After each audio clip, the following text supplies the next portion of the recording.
Okay. Ready? Okay. Okay. I'd like to call the meeting to order. Would you please stand and salute the flag? I pledge allegiance to the flag of the United States of America and to the republic for which it stands, one nation, under God, indivisible, with liberty and justice for all. I don't like standing right in front of the camera.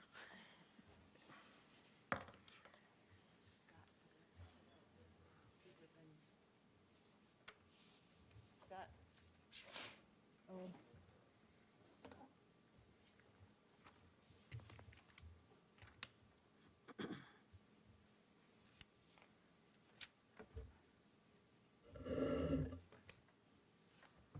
I need a motion to approve tonight's agenda.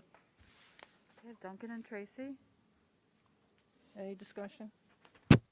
All in favor? Did you have a discussion? No. Oh, okay. You just prematurely raised your hand. Okay. Aye. Aye. Okay, thank you. Okay, I'm going to turn it over to Tammy. Okay, we have an accolade tonight on behalf of Ken Scarlata, who is in our Google Meet audience.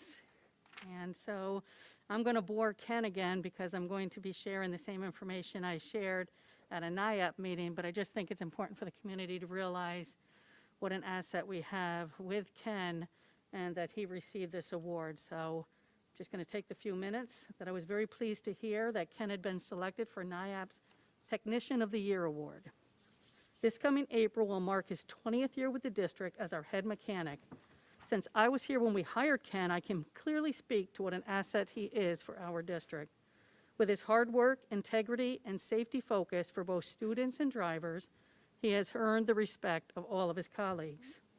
And then I'd like to share a little story of a memory. A few years ago, very early in the morning, and I mean very early, Ken met a charter bus at our district to inspect it before it was used to transport our seniors to Boston for their senior trip.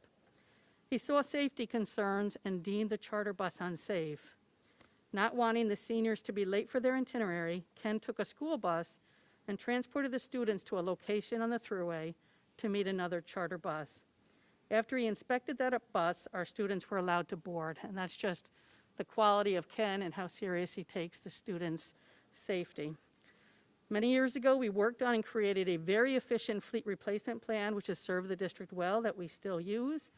Ken works with 2 mechanics under him, attending classes and staying current with new technology. Under Ken's leadership, the district has always received excellent DOT ratings, which previously had not always been the case.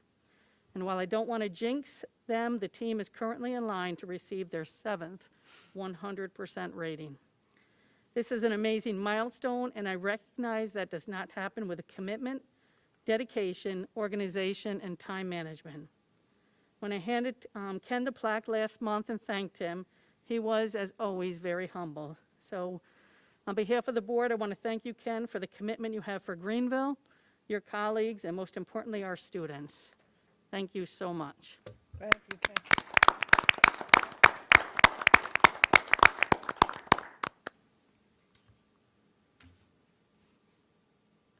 He signed in. You think he could say a few words? Sure. Ken, say hello.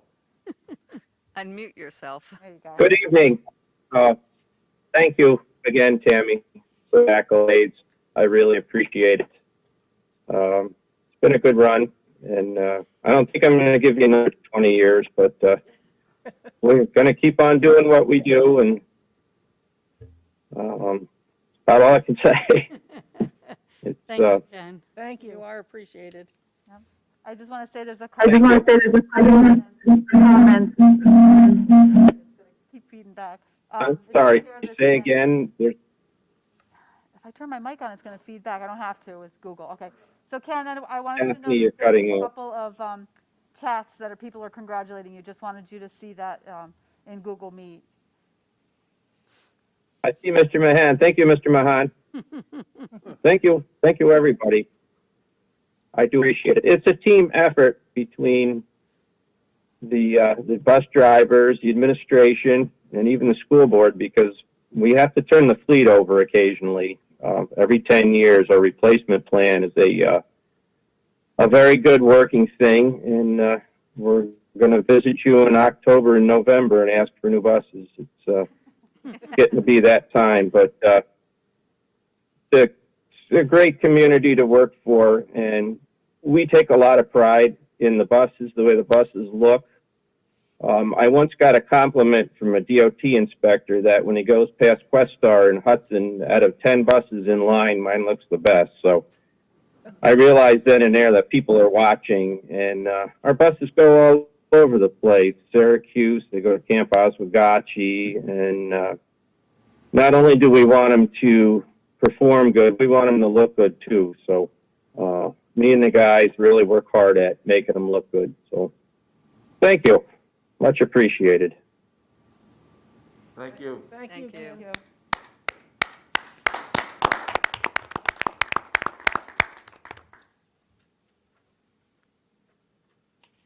Okay, open forum? Okay. If anybody would like to speak, if you would hit the raise hand, and then we'll call on you to speak at this time.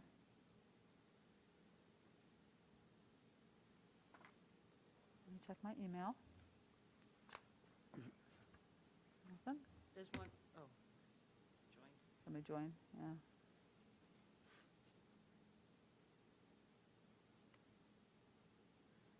Okay. Duncan, go ahead. She's there. She signed in. Who?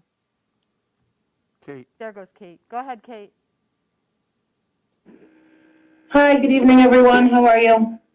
Fine, thanks. Hi, Katie. Just wanted to bring to the table, we have been conducting some fundraising for the passing of Ronald France, who was my social studies teacher, and back in the day. We've had a lot of commitment from students and alumni and even some staff. We have done 2 separate fundraisers at this point, one that will benefit the Greenville Food Pantry, but we also have a very generous donation that has come in from the class of 2002 that we wanted to look at some memorial options for Mr. France at the school. I know there's been a couple preliminary conversations around this, but we have had some suggestions from the alumni in terms of looking at dedication of a baseball field, a memorial bench, a tree with a plaque. We really want to get some feedback from the school in terms of what we're able to do so we can properly budget it out, because we do have the 2 fundraisers going at this point, but it's a really great community that's come together for this. So we would love to take some next steps on forward motion for a memorial for him. Okay, On behalf, I would say thank you that the money is being raised on behalf of Mr. France. I would say that I would ask you to call Daphne with the number. I know that we have a couple of pictures of some possible benches that we can show you for the area, but we can talk about anything else you'd like to talk about at that time too. Okay, perfect. So I will, go ahead, I'm sorry. I just said, how does that sound? Oh, it sounds great. It sounds great. I'm happy to connect with Daphne to discuss. We do have approximately $900 right now, and if we have, you know, a goal to meet and everybody is buying in because everyone's very excited to take part in this, we may be able to even get that a little bit higher. So happy to connect with Daphne offline. And thank you so much. Okay, Kate, I'll give you a call tomorrow. I'll reach out to you by email, and then we can touch base. Perfect. Thank you very much. Thank you. Thank you. Kate, maybe you could put the bench at the top of a hill. Yeah. No snowsuit. Thank you. My pleasure.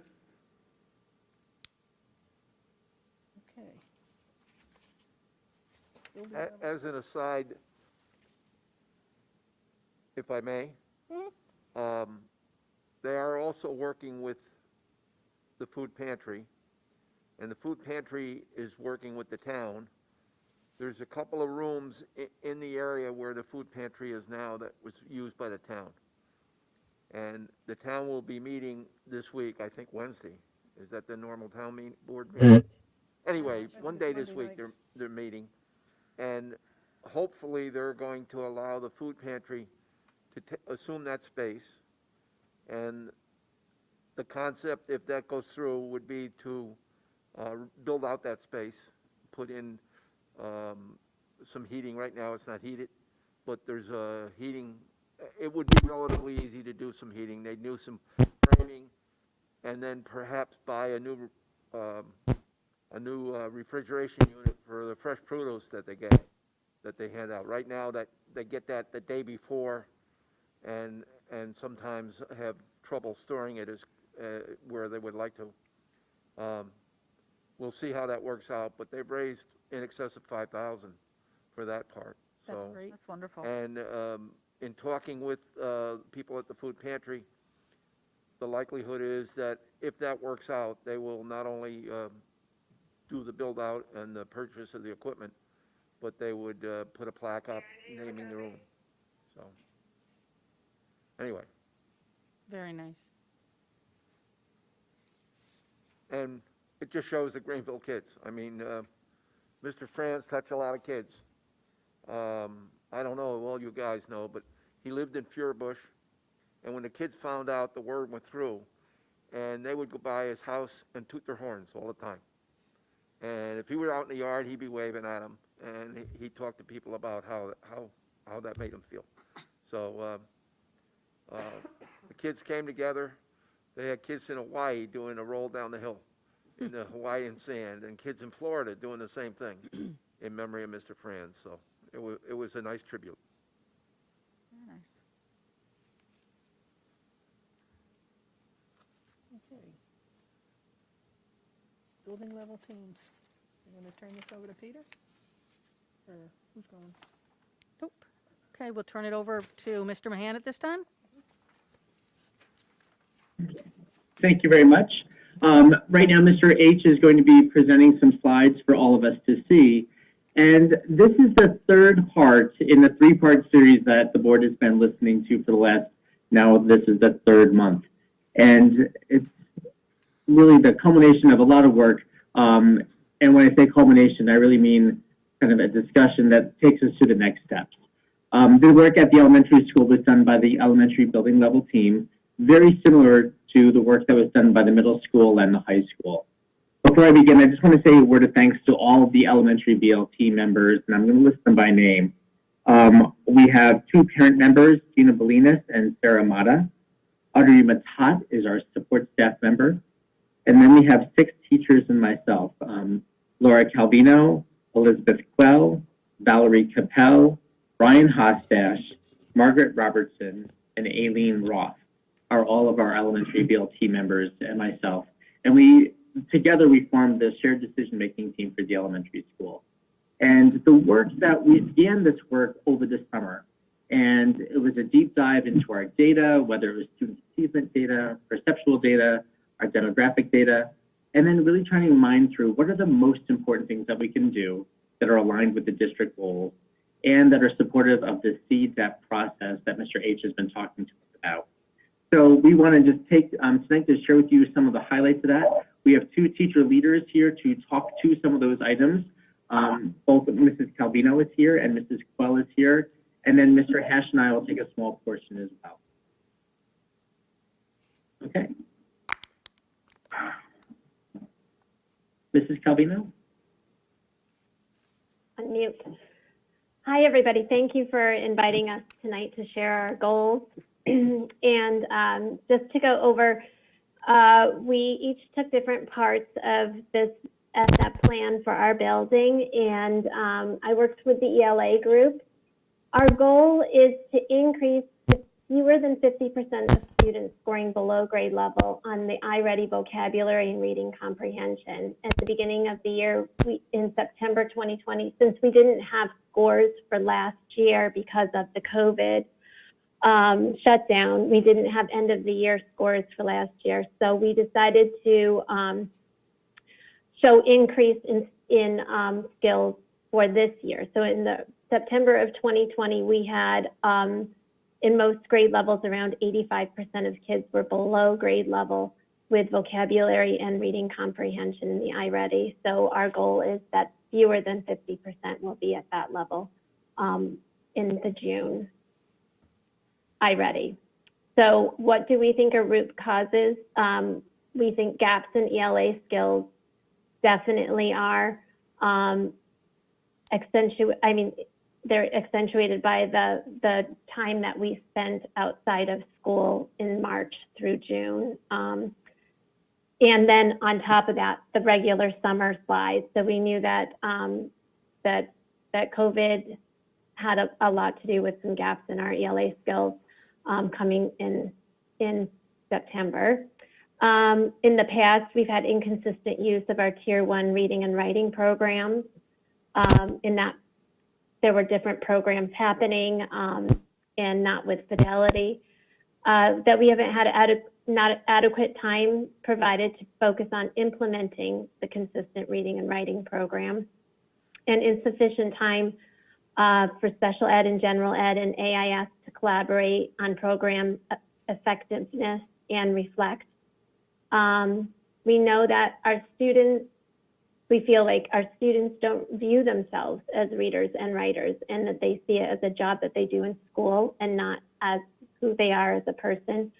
And that there are gaps and inconsistencies in our phonics instruction, and we know there's a need for more diagnostic assessment and instruction for our struggling readers. So our action steps for this year were some of the things that we're already planning to implement as part of our BLT. That being implementation of, there's an implementation plan for our Lucy Calkins units of study for writing, reading, and we don't have phonics on here, but we have a plan for the phonics as well. This year we have most grade levels, third, fourth, I think are doing 3 units of, no, fourth and fifth are doing 3 units of study for writing, and the rest of the grade levels are doing 4 units of study for writing. Every grade level is doing 3 units of study for reading.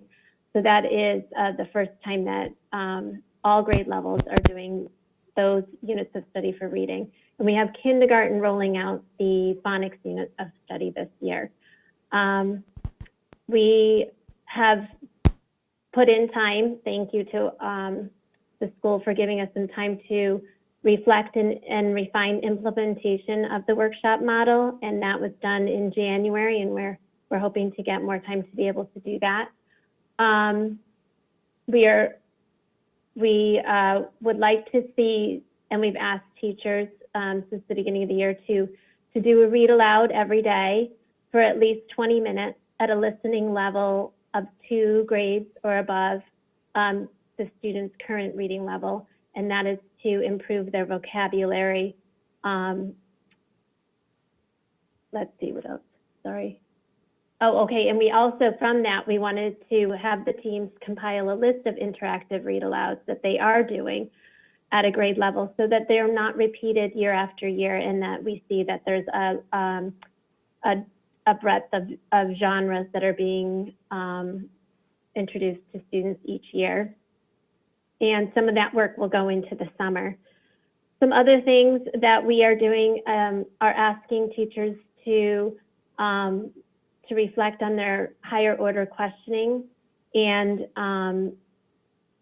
also making sure that they have student writing on display in the classroom so that the children see their own work up on the walls, and that they feel connected in that way. So see, I think that's it. Thank you, Ms. Calvino. We're going to next move on to the math goal. Actually, Mr. Hanna, I'm sorry if I could Go ahead, ask a couple of questions on the last slide. Thank you. And thank you, Ms. Calvino, for walking through that. That's very helpful. So I believe I heard you say that you didn't have iReady data from last year due to the circumstances. I think that iReady was in place for a couple of years before that, right? Yes, it was. So looking through do you know off the top of your head how the below grade level percentage that you see this year in September compares to those prior years? It's not, it wasn't too off. It was like in the high 70% where kids were below grade level. Okay. So now it's like in the mid 80s. It was Right. somewhere in a similar range, yes. Okay. And in the past, if you start out, say, in a similar range, from the beginning of the year to the end of the year, how much improvement do you typically see? Is it 30 basis points or is it less? It was about 30. So that's an achievable goal based on past experience, Yes, if I'm hearing correctly. yes. Okay, so one more question. And I guess one of our thinkings was we have less resources this year than we have in the other years as far as kids that are struggling readers. The AIS program is not in place this year, so, and we have teachers moving between classrooms. So our thought was we can't expect more, a lot more with with less, and that was COVID related. I understand it. It's been a lot more challenging in the last year. You know, Yeah. I get that. The other question, you know, I'm drawing a blank now. I apologize.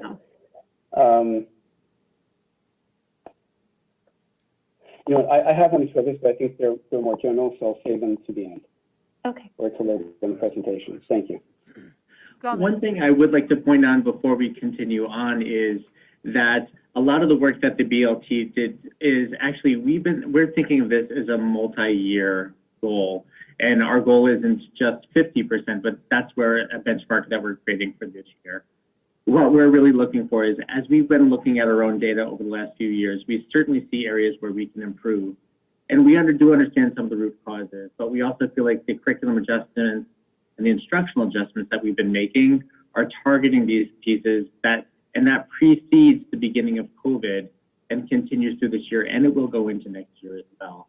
And so I guess I just want to mention that we're really taking the longer view as we try to rectify some of these things that we see as challenges, but we also feel like we have a plan to address it as well. And maybe that'll help us move into the next goal area. Thanks. And Mr. Mahan, a quick follow-up where I thought of the other question, if I can slide for a minute. If the numbers are typical of what you've seen in the past, then it seems like you start the year with a high percentage not reading grade level. You end the year, or at grade level for vocabulary, reading comprehension. You end the year seeing a big increase, but then you have that summer period, and then you go back to where you were at the start before. So honestly, I'm not sure quite what the best question here is, but if you're seeing a lot of regression over the summer, you know, how effectively can you kind of target that period so that there's less of a slide back in the numbers? So I'm going to take the first crack at that answer, and then I'm going to turn to Mrs. Calvino if she would like to take another swing. So the first thing I'd say is summer regression is a real feature. However, and that's one of the reasons that we've requested that we have the opportunity to create a summer school program for our students, especially this summer. In other years, you know, it used to be a normal part of the elementary way of doing business for our most at-risk kiddos. And this year, we think it's more important than ever. So actually, some teachers and I are already beginning this dialogue now. And we've already shared with the board that we are interested in summer school programming as a budgetary request. And so teachers and I want to develop this set of recommendations for you together. But also, when we look at that data set that Jay is referencing, we also are aware that it is a continuum, but it also has different norms at every single grade level. And so one of the pieces that we really want to look at is we may finish the end of second grade with one set of data, but when we transition to the beginning of third grade, we're in a brand new data set. And our goal is to begin to go beyond those foundational levels into something more sophisticated. Dave, did you have a question? I do. Maybe Ms. Calvino can answer this question for me. Can you hear me?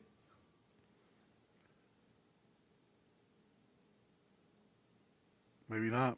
I can hear you sort of. Okay. I will try my best. How about now?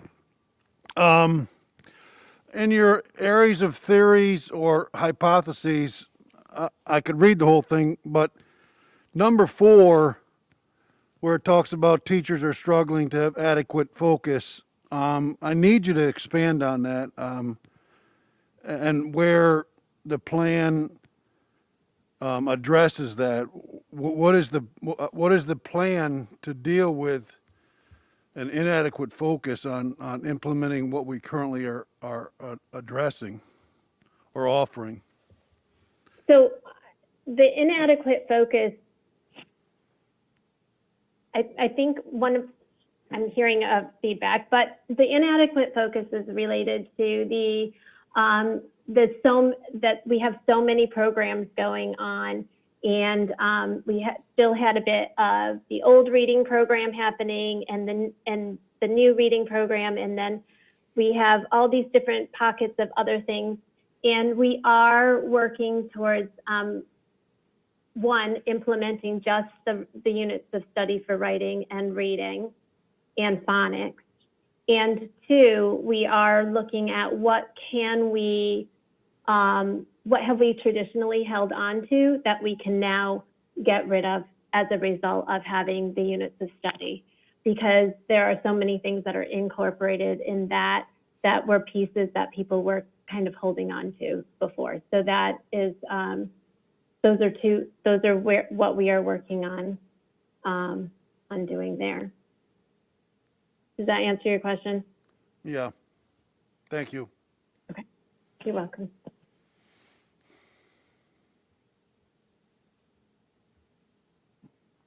I believe now we can continue on to the math, and we'll share that. Hi, everyone. So I'm going to be talking about our math goal. We were really focusing on the iReady math assessment, and we decided that for a goal that we would like to see an increase of 10% for across all grade levels 2 through 5. And then as a subset, having special education students increase 15%. So a couple of our root causes that we discussed was this retention of skills from year to year that it's lacking. Students lack those basic fluency skills, that sometimes math practice kind of stops. It doesn't happen at home as well. Also, that the textbook is not everything, that there is a very heavy reliance on a textbook for resources, and there are other resources out there other than a textbook. The inconsistency in 15 minutes or more fact fluency, the underutilization of RTI interventions for all classroom usage, students not taking iReady and the New York State assessments seriously for grades 3 through 5, and then in addition, the 3 through 5 math assessment data not being provided in a timely manner for teachers in order to reflect on what may be some gaps that we need to focus on. So our action plan can actually be broken down into 3 different categories. The first category would be to focus on that consistent use of fact fluency programs between extra math and reflex math, making sure that we're doing that 15 minutes or more of fact fluency practice per day throughout the building. Then in addition, analyzing that student growth from fluency program data. What's been really awesome is celebrating all of those amazing fact fluency goals that students have really been setting and mastering their addition, subtraction, multiplication, and division facts. Mr. Mahan actually announces on the announcements whenever kids do master their facts, and it's actually a great thing to celebrate. So making sure to continue that focus on that consistent use of the fact fluency program. The second category is done collaboratively with teachers, special educators, interventionists, and K-12 principals, making sure to prioritize those math skills and adjusting curriculum maps as we go through the year. It's really important to make sure that we identify those gaps that students have by analyzing the iReady data that we have, and then developing those strategies that really best support those skills. And that's where that textbook isn't everything kind of comes into play, because sometimes the textbook won't address a certain type of gap that we really need to focus on. So having that collaborative time to analyze the data and then prioritize those math skills moving forward is very important. And then the third part of our action plan was really making sure we're communicating with families that the importance of math facts at home, and then also how to best support that critical thinking skills as well, because they really do go hand in hand. Oftentimes we'll really support ELA and reading at home, but also making sure that we're supporting families to practice those math facts at home is very important.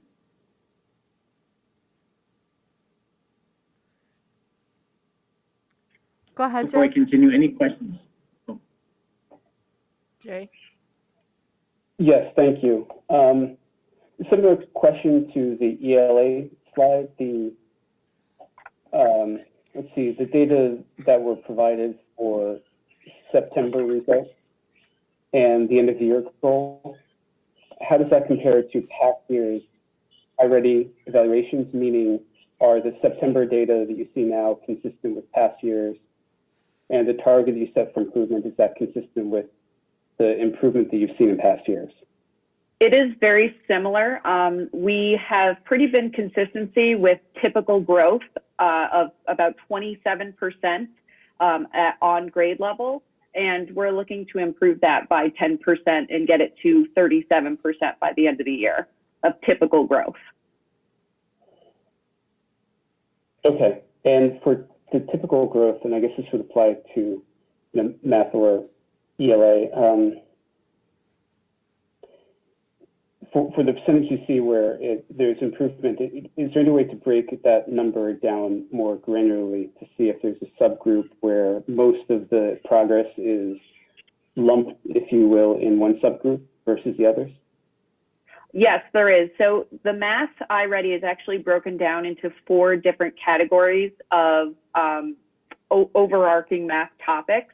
And it really varies by grade level of what students, where the gaps really lie. But we do have access to that information to really see if maybe our second grade students really are struggling with geometry, or our third grade students are really struggling with measurements. We can break that down and we can really see where those gaps lie for our students. Great, and thank you for that. And just, I realized I should clarify, by subgroups, I meant subgroups of students. I don't know if that's available, but could I just make a general request as a follow-up to this presentation? Could we get this data for each of the years that the iReady analysis has been done? So I think what I'd like to see is the metrics that you have in the data underlying this presentation, for the different ELA metrics, for the different math metrics, start of the year, end of the year, for each of the years and grades that there's data available. If all that could be compiled so that we could see it. And if there is, more granular, like subgroups, whether it's a subgroup of, like say, different skills in math, for example, or subgroups of students, I'd like to see that as well. I just would like to get a better understanding of the big picture here, like not just of the snapshot of where we are right now, but kind of where we've been to. I would appreciate that. Tracy, you have a question? Yes, you mentioned that for math, there's the ability to break it down into the different components. My question really pertains to ELA. What are the different components that we can break the iReady down? We can break it down to phonics, phonemic awareness, phonological awareness, phonics, vocabulary, and informational comprehension, and literature comprehension. And so we have chosen for our goals to use the vocabulary and the comprehension, and that's the literature and informational combined. Okay, thank you. Jay? Welcome. Hello again. Thank you. One other question. There is, I think the statement was made earlier, and it's in the document of the agenda item, a comment that students don't take the assessment seriously. could you speak more to that? I mean, both to how big of an issue is that, and how do you go about trying to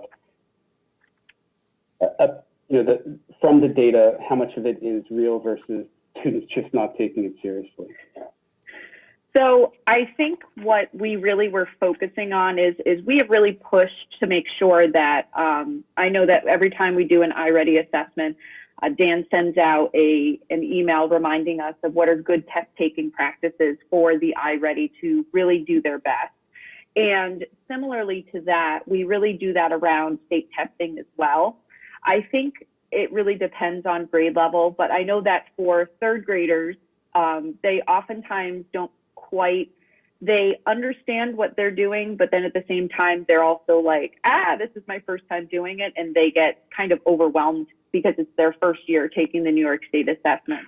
And I think that what we were really discussing was just that students oftentimes just need reminders of that these are great test taking strategies, and this is how you kind of quell that anxiety that you might have about test taking.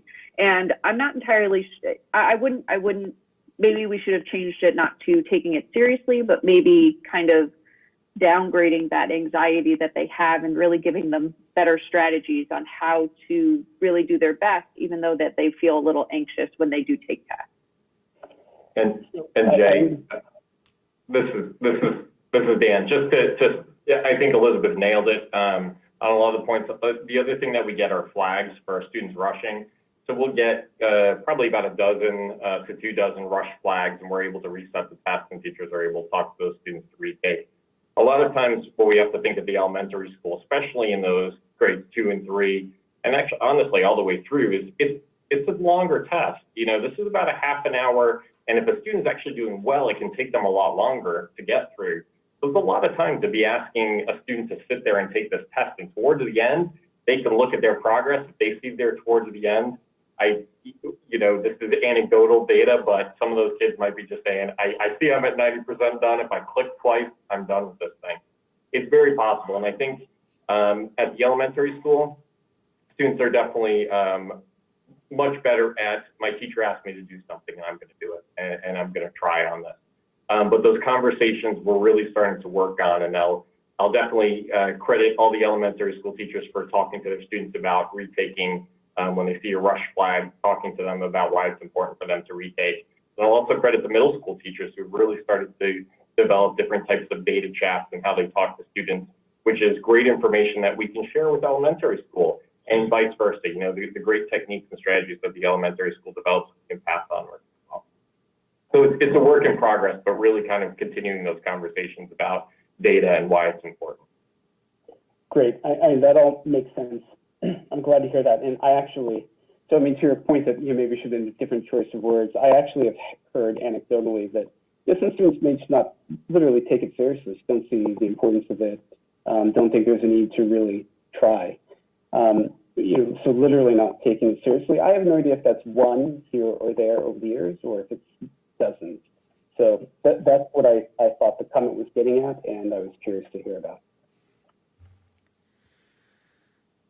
I have a question, definitely. Dave Finch has a question. Go ahead. Yeah. Elizabeth, maybe you can answer this question for me. I believe that the term typical growth is an iReady term. Is that correct? Could you quantify that, or tell me how I can cross-match that with a more traditional measurement? Elizabeth, you want to take this one? Dan, I think that you'd be better suited to answer that question. So I'm sorry, I was just kidding, totally. So you make a really good point. It is definitely hard to compare. They do give us some comparisons in regards to Lexile levels that we could potentially use to compare to, in reading, to other measures.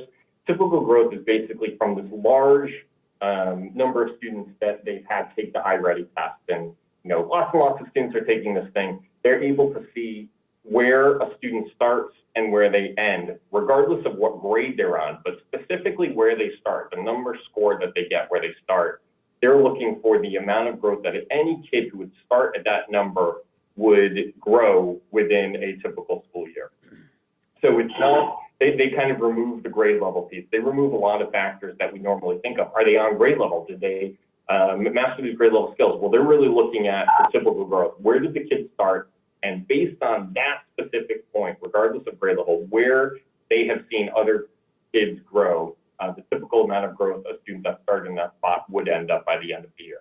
And they also add in stretch growth. And stretch growth is really looking at students who are behind, that they have to make up this chunk of learning. And if they can achieve that stretch growth, they're moving closer and closer towards closing that gap. So we're really starting thinking about typical growth this year. How are we keeping up with our students and working through our instruction to make sure that we're meeting every student where they start and pushing them to get where they need to be by the end of it.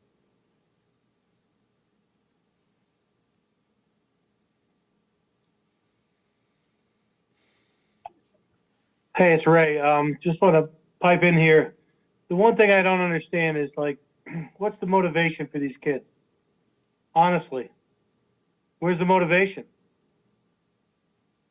When I grew up, they had a good reader read in class.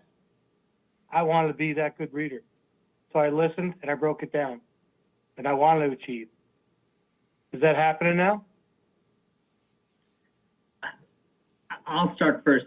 I think, this is something we celebrate with kids. And like, for example, it's one of the reasons that we celebrate whenever the kids are mastering their facts at whatever level they're mastering at their grade level. So the celebration of a first grader is different from the celebration of a fourth grader, but we try to recognize both. In their classrooms, that is certainly happening. Like when teachers are reading with students and noticing that kids are developing skills and reading more complex text, then that's something that's celebrated.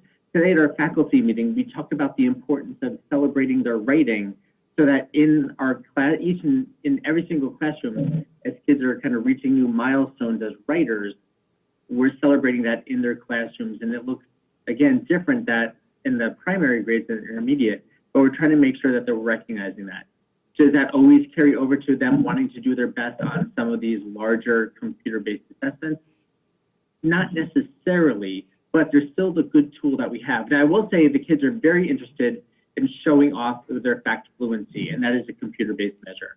They really want to develop fluency and get all the digital rewards that come with that, as far as green light status and fun games that get to them, all those pieces. Do kids find tests? Our kids, we do have other measures, and these are just some of the measures that we use, right? We're using these measures because there's validity to talk to you about iReady scores. But if we were talking about our classroom chapter tests, the scores would look very different because the kids are very invested in doing their absolute best on those tests. What's different about those tests is that they're smaller in scope, so that when Mrs. Quell is giving a math test, it's on the unit that the kids just discovered as a discrete chunk. It's not a broader based look at the entire year. And so it looks a little bit different, but I think there are opportunities for kids to really feel great about what they do in an assessment window as it relates to their learning. I know that, that's going way back machine, but when somebody did well on a test, they would always say that so-and-so did well, and not to humiliate the kids that didn't do well, but they would always raise that kid up. So we probably can't do that in today's day and age, but for me, it was a great motivator to say, oh, I need to be that person. We probably can't do that now, right? There's ways that we can do that. I mean, certainly, I think what you may be discussing is like this whole idea of participation award culture, where it's just about the participation. And for some kids, we want to start there, but for a lot of kids, we're going to move way past that really quick, which is why I use the example of what the kids are celebrating in Writer's Workshop. This week I walked into a classroom and the kids were writing review pieces in second grade, and the teacher was absolutely celebrating the amazing work that those kids were doing. Actually, I'll share a sample of that with Tammy so that she can share it with the board, because it has identifying information on it. We can take that off, but there's lots of opportunities for that. It might look a little bit different, so that instead of a star chart posted in the entire room for everyone to see who has more stars than the other, the star chart might be a more private thing between that student and their teacher and their parents. And so it just looks different. And to build off of that, Ray, that is actually a lot of where we're looking to share the growth that students are making. It's not so much, did you get the best in your class? It's, did you do better than you did last time? Are you showing growth to the teacher? And that's where we're seeing a lot of the chats happen, is individual conversations with students saying, look how much better you're doing. Look how much you've grown, and showing them the information and saying, these are all the different areas that you've grown. Look how smart you're getting. This is why learning is important, because you can kind of see this growth. We also have, Mr. Mahan said two other really important things. One, this is one piece of multiple measures. Really important to remember that. The other piece he pointed to was something like Reflex Math, where it's a product that's regularly used and students are engaging with quite often. We have iReady that pops up 3 times a year. So that kind of regular investment and seeing themselves each day, that kind of gamification that we see in a lot of programs of saying, each day I can win all these coins by doing better at math. Well, 3 times a year you get an iReady assessment. So it's, a little bit different in terms of motivation. Tracy? Yeah, it's kind of what is old is new again, but no, you guys sound like you're doing a great job. I just wanted to make sure that was happening. Thank you. Go ahead, Tracy. Dan, it's a question related to the growth. Do we also compare it to normative data? And well, let me start with that, then I'll continue from there.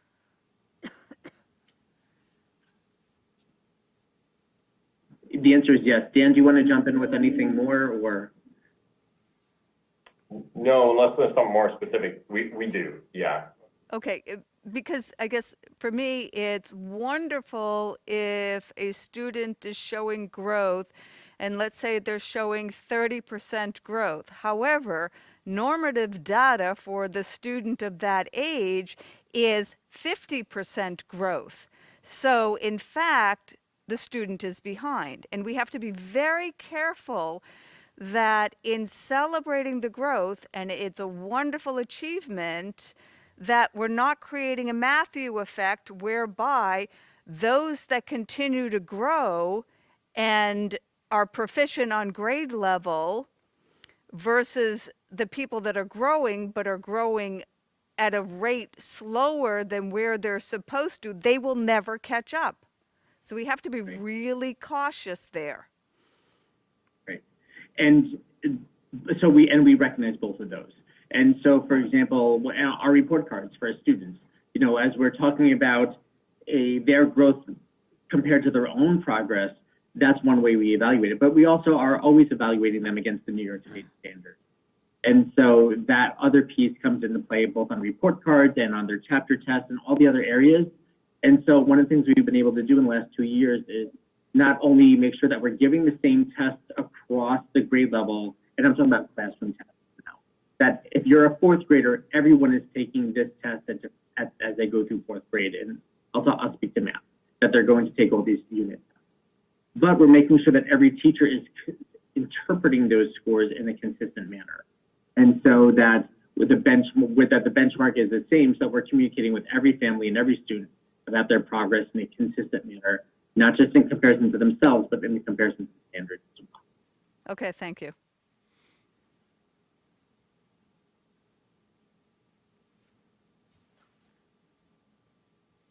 So, Mr. H, I think we can go to the next slide, and then we can always circle back if people need.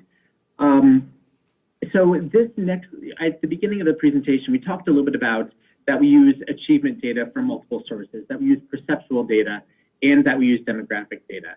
And this goal was specific to perceptual data.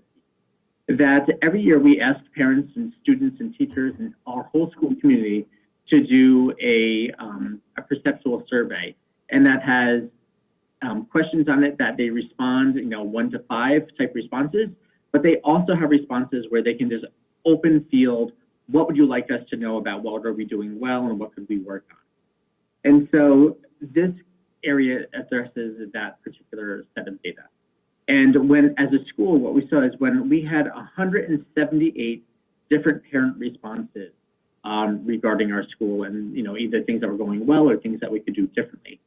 And out of those 178, there was a small percentage, 13 parents were particularly noted about concerned about bullying at the school. And we drew a comparison between that and linked that to something that that parents were also saying, that students, when we asked the question, students show respect for other students, we got an average score of 3.5. And we thought, this is not awful, but this is something we could probably do better. And so we want to raise that score next time we ask the same question by 10%. Now, some of it might be that we don't use the same definitions about some of the terms that we talk about in school. Maybe when parents use the term bullying and the school uses the term bullying, are we talking about apples to apples? But we also probably recognize that we have kids with skill deficits, and that we also realize that we may not be telling parents about all the great things that are happening in school. And so when they hear about a problem or they see a problem posted on social media, that they don't have enough information to put that into the greater context of what's happening within the course of their kids' school day.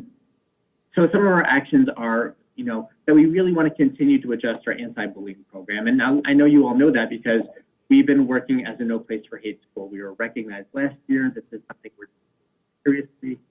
But we're also trying to use all the program pieces that we have, and Mrs. Calvino spoke to this, that we have a lot of really good elements, but as the standards in New York State kept changing over the last few years, it forced us into these curriculum silos where our ELA and reading instruction is very separate from our writing instruction. It's very separate from math, separate from character ed, separate from social studies.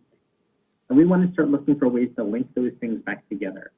And so about a year before COVID, the state released social emotional learning objectives. And we want to start linking that to some of the other programs that we already have, like Responsive Classroom, where there's a lot of synergy amongst these things. But maybe it could help teachers be more efficient in how they do it with their students. We also, in talking with our parent members on BLT, realized, let's talk about the things that we're doing really well in school so parents can know. And then also they said, and if at all possible, make it so that we can read it quickly. Like bullet it in the newsletters that you send out if you can. So that it grabs our attention so that we know what's going on. So those are some of the actions. One of the things that we do want to do that would be new for us recently is, since before COVID, we've really done very little with using students as teaching partners.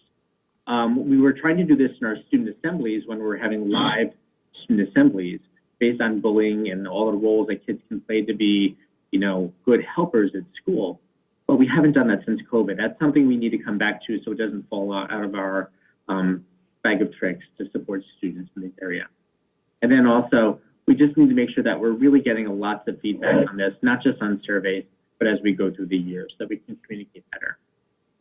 So if we do those things, we think we can see an increase not only in the open-ended comments, but also in the rated comments as well.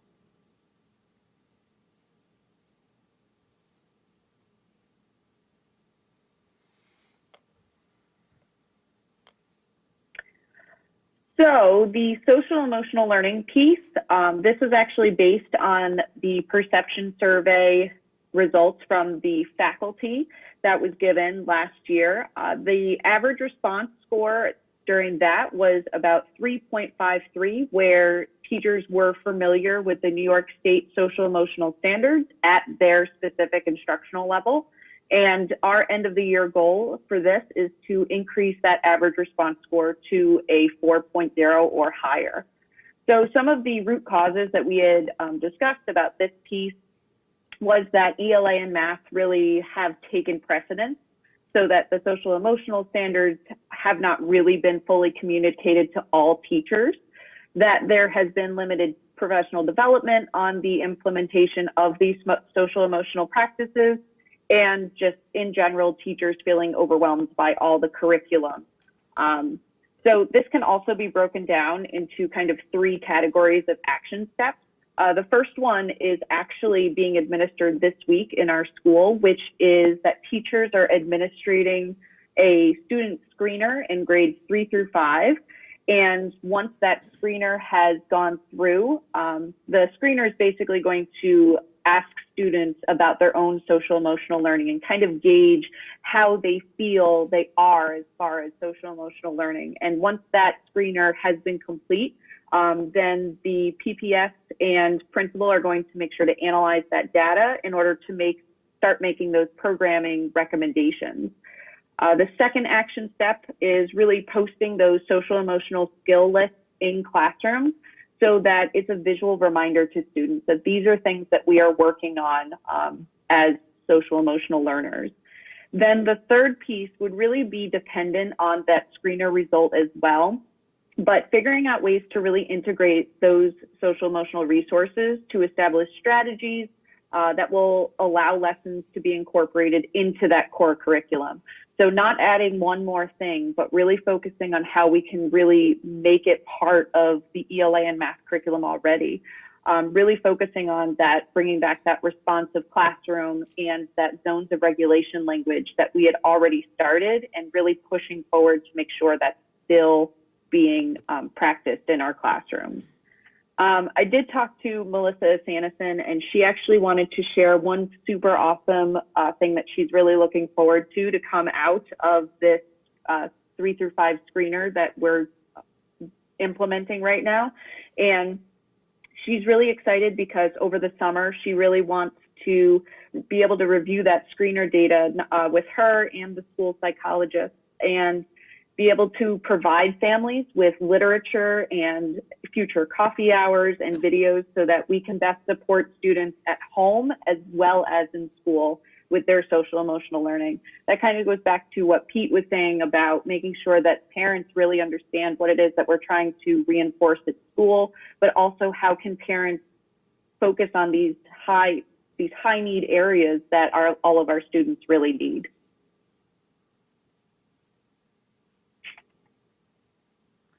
Go ahead, Duncan.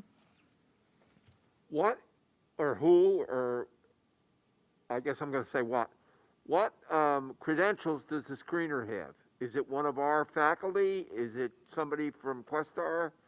I like the last part of your comments that they want to work it out over the summer. But what quals does the screener bring to the process?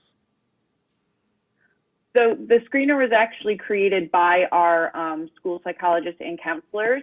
So they got, I believe, I know that they researched in order to help figure out what do we really need to ask our students 3 through 5 in order to really see if they have those social emotional skills that we're supposed to be teaching them. The screener is a test or a... The screener is a test? Is that what you're telling me? Yes, so it's a Google form that the students, basically they're asked questions such as, do they feel like they are a good friend, or do they feel like they belong? Oh, that's fine. I misunderstood what the screener was, and I wanted to make sure it wasn't just somebody who was taking on another task. Thank you. Sure. Go ahead, Brooke.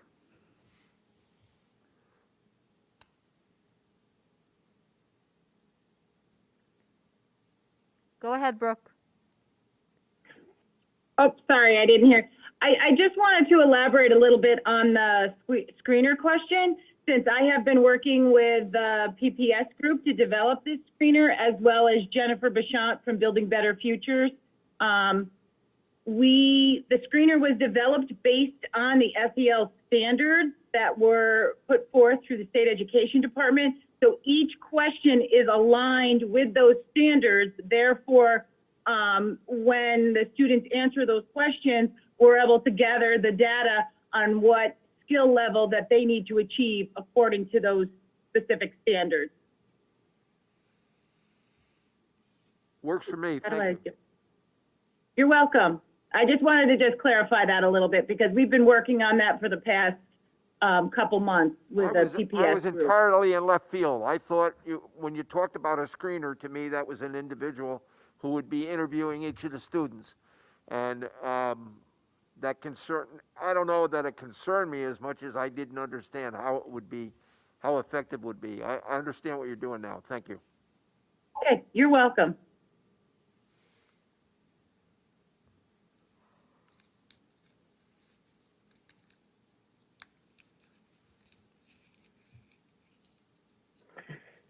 So I joined the elementary BLT on their last goal in regards to chronic absenteeism.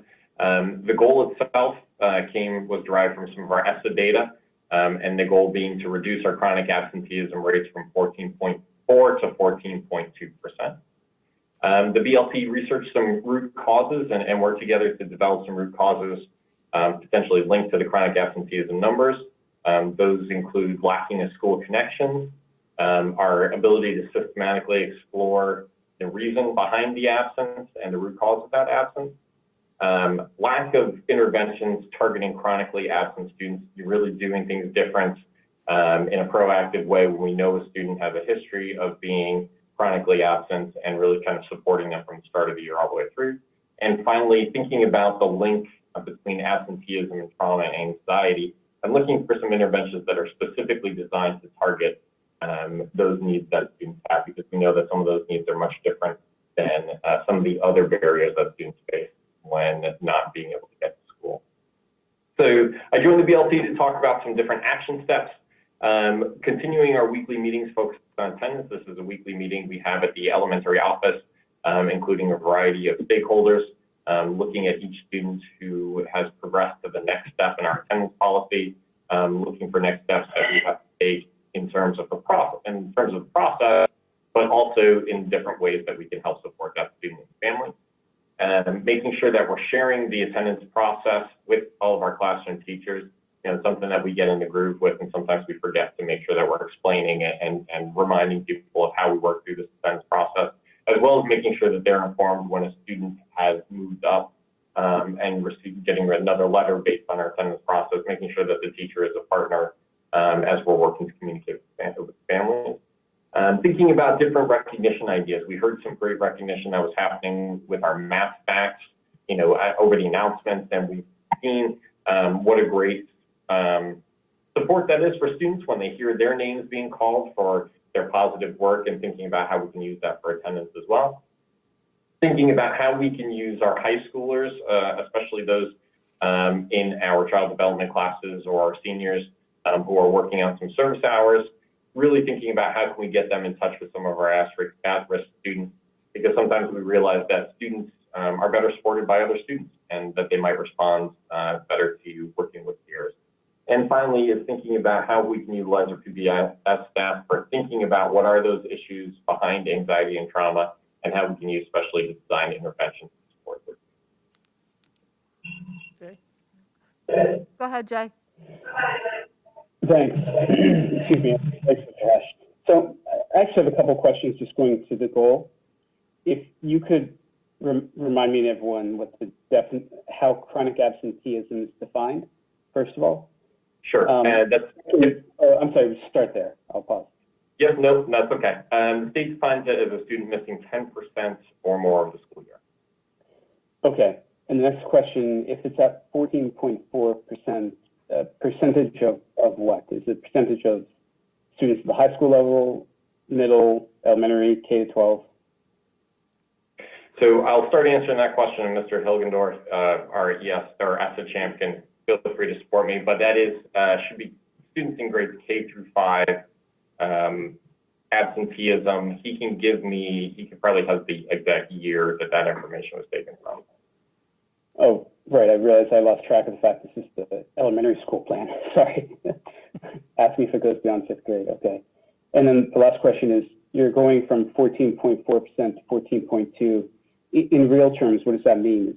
Is that you have it changing one student or 5 or 10 from chronic to not chronic? That's a great question. It's a very small number of students. So it's certainly an attainable goal. That exact number of students I do not have, but we can get that exact number. Okay, thank you.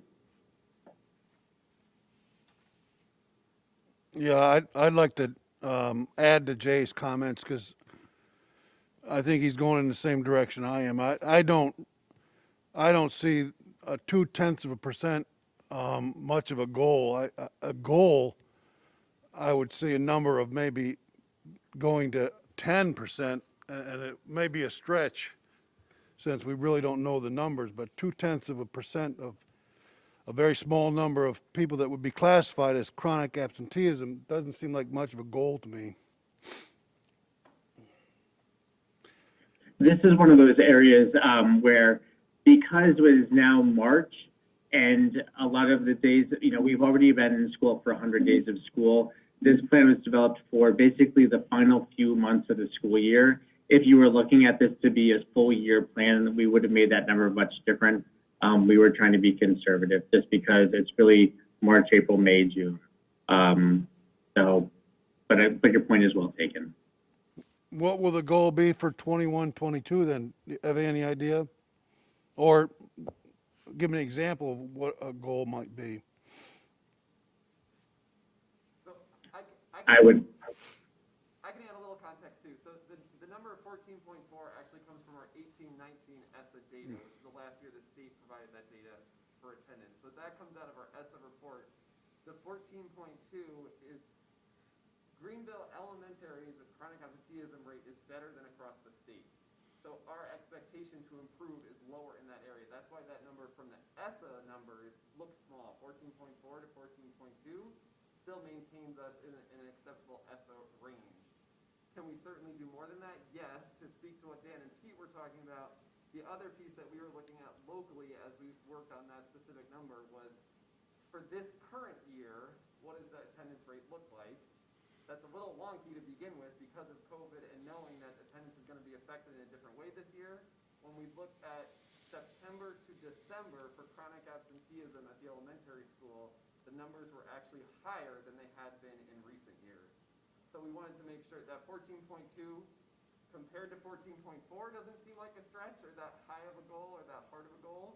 But when we compared it to what we were looking at from September to December, we felt like that 14.2 was an appropriate goal from where we were starting this school year, but also maintaining what we needed to for our ESSA scores. That helps or makes it more confusing, I don't know. Oh, it helps.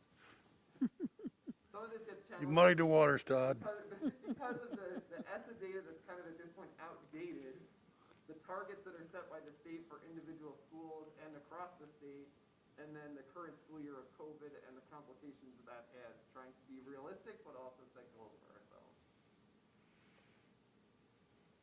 You may speak now, Jay. Thanks. I understand, as you said, that COVID has its own effect on absenteeism. But with all that said, what is the chronic absenteeism rate that you have now for September to December? I'm pulling that up because I knew that was going to be the next question.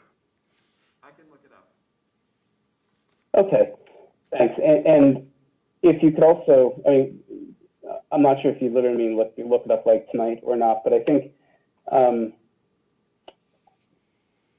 well, actually, going back how far do you have data on chronic absenteeism? Is it back to the 18-19 ESSA benchmark, or do you have it dating farther back too? So in terms of state data, ESSA data, the accountability of ESSA shifted during the 18-19, correct? Scott, help me out here. So that was the first year that the state reported it in that way. We could look back further using our own local data, but in terms of ESSA scores, it's really only the 18-19 school year that we first got those numbers in that way. Previously, it just looked at total attendance. So when we say, like, on any given day, our attendance is 95%, meaning 95% of students are here. That was the old way of looking at data for attendance for accountability. Under ESSA, it shifted and started looking at this chronic absenteeism rate to look at those students that are high risk, because our total attendance rate is still in the 90s. That sounds great. When you start looking at it from chronic absenteeism, it starts to narrow where your focus should be.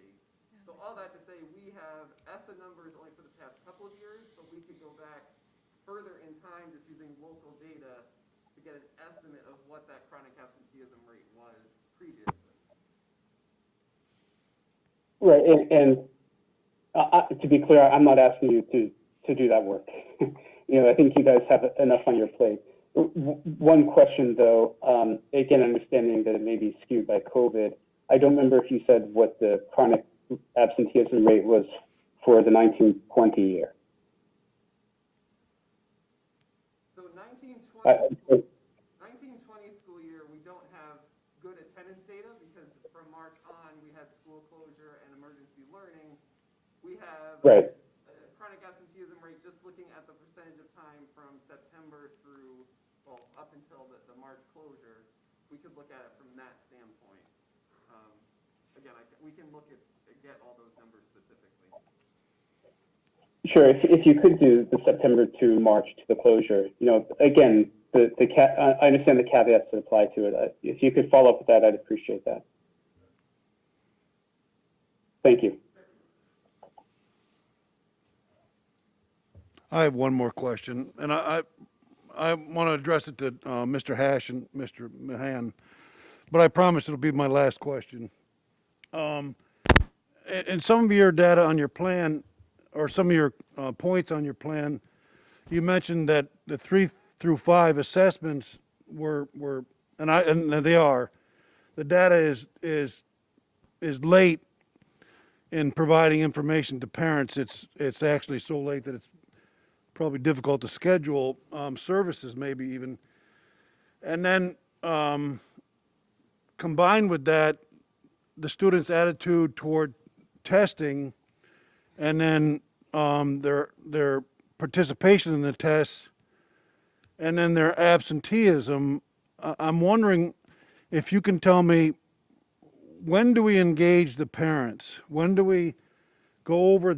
Do we ever sit down with parents and point out challenges that their particular child is having?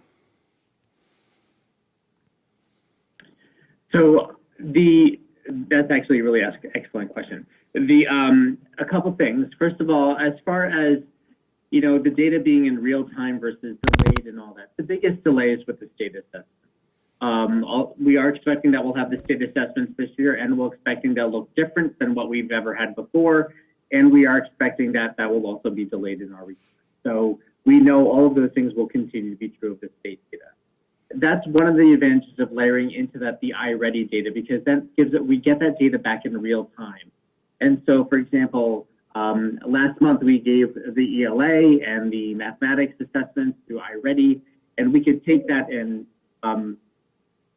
return that information back to the teachers and say, here's what we see in the data. We want you to compare this to what you're seeing in your classroom in real time. And then the teachers can take that and layer that into how does that compare to their classroom performance. And then teachers can share that information back with parents. We actually have a fair amount of tools now to communicate with parents, even though it's COVID time. A lot of our teachers use Seesaw and they use Google Classroom, and there's ways that they're communicating back and forth in a very dynamic way. So that really does help. If teachers are concerned that a student isn't taking this particular set of assessments seriously, they can have that as a conversation with parents saying, I think this may not be the best predictor of the student's learning, but this one is a good indicator. And talking back and forth about that. So it becomes more about the art of it more than the science of it, as far as just looking at a single data set.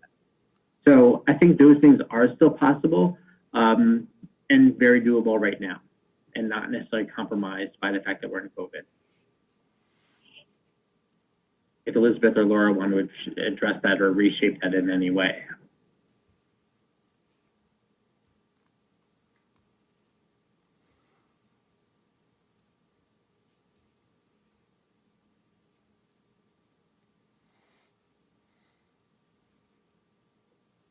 No, I just agree with you, Peter. We have a lot of tools to use to communicate with parents, and we use the phone. I mean, as soon as we get the scores and we see how the kids, these iReady and the state assessments are just a fraction of what we use to constantly monitor kids' progress. So we are doing it through observations in the classroom, through running records, through chapter tests, daily work, everything. So, I mean, it's just a fraction, and we use all of that information. And when there's a concern, we do contact parents, and we also have like parent-teacher conference days, but also Seesaw has been a wonderful tool, the Google Classroom, and just the regular old phone. Hey, just to put my 2 cents in, I can't tell you enough how when I was growing up in Greenville that there were several teachers who reached out above and beyond with the parents. I personally had no phone, but my parents, they reached out to my parents in other ways. So, and I commend the teachers who do that.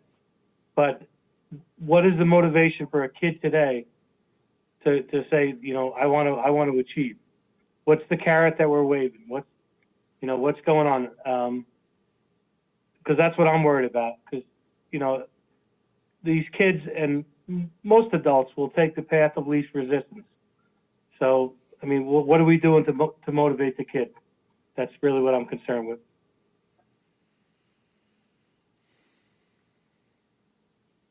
You asked that question earlier, and I didn't chime in at that point, but we feel very strongly with the reading and writing units of study, the workshop approach that we are now implementing in our building, that children, and part of the reason that we chose it is because it's highly engaging and motivating for kids. There is a constant opportunity for kids to make choices of things that they're interested in, to study the things that they're interested in, to write about the things that they're interested in. And also on a daily basis, they get the opportunity to share with their classmates. At the end of every lesson, they share for writing and reading. And then we have these celebrations built in that they can, be part of every time they finish a unit. They celebrate with one another. They see themselves as readers and writers. And it's amazing how much, when they're sharing constantly and given that opportunity, that they push themselves. They want to be like the other readers that they see in the room. They want to be like the other writers. They hear what the other kids are doing. They work really hard for that. I just remember a kindergarten teacher a couple years ago when she first introduced the writing workshop. Was it Phonics? One of the workshops that she first did.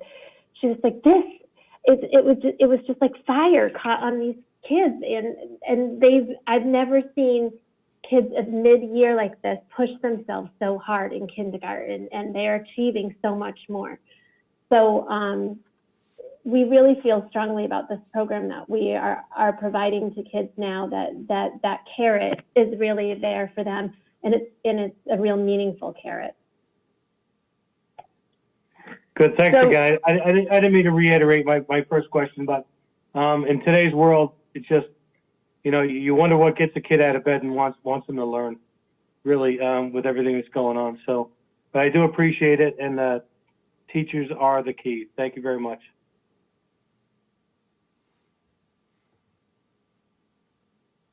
We really appreciate you. Actually, this was unusual tonight in that this is so much more of a dialogue throughout the entire presentation. We just want to say thank you for making it that way for us.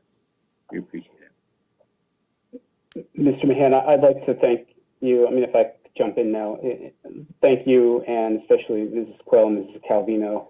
We have had a very full discussion of this. I really appreciate everyone tonight taking the time to talk through it, patience to deal with my questions and the questions from the rest of the board.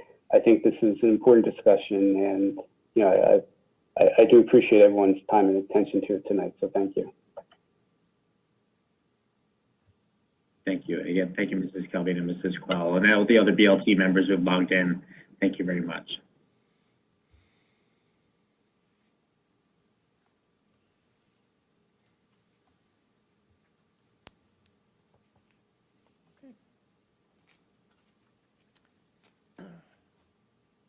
I need a motion to approve the minutes from the meeting of February the 8th, February the 22nd, and March the 1st. Okay, I have Eric and Dave. Second. Any discussion?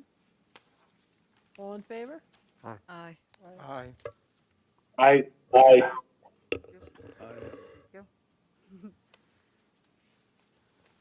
I need a motion to approve the finance reports for the month ending February 28th. Okay, Tracy, second. Duncan? Any discussion on the finance reports? All in favor? Aye. Aye. Aye. Aye. Thank you. I need a motion to accept the Committee on Special Education recommendations. Okay, Tracy and Eric? Questions? All in favor? Aye. Aye. Aye. I need a motion to approve the personnel agenda. Duncan and Eric? Any discussion?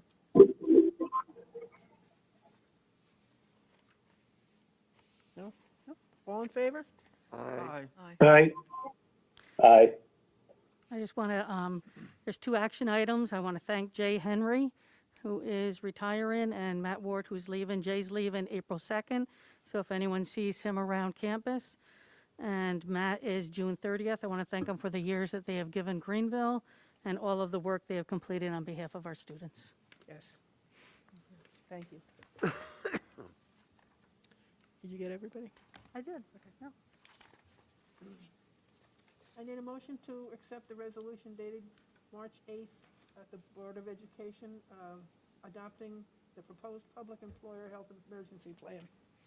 Okay, Tracy, second. Eric? Any questions on that? All in favor? Aye. Aye. I need a motion to approve the elementary school comprehensive education plan.